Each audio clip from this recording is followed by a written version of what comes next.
National Weather Service in Miami has issued a special marine warning for Lake Okeechobee until 5:30 p.m. Eastern Daylight Time. At 4:33 p.m. Eastern Daylight Time, strong thunderstorms were located along a line extending from 17 nautical miles southwest of Colusa to 6 nautical miles southwest of Moore Haven to 10 nautical miles southwest of Clewiston to 21 nautical miles southwest of Lake Harbor, moving northeast at 35 knots. This line of strong thunderstorms will be moving through the lake during the next hour. Hazard, wind gusts to 40 knots. Source, radar.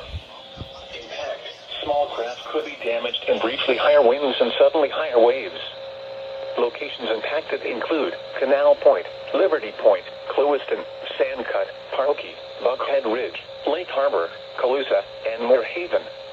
A tornado watch remains in effect until 8 p.m. Eastern Daylight Time for southern Florida and adjacent coastal waters. Move to safe harbor until hazardous weather passes. Thunderstorms can produce sudden water spouts.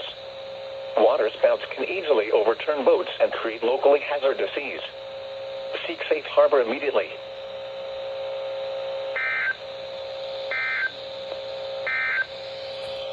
Now for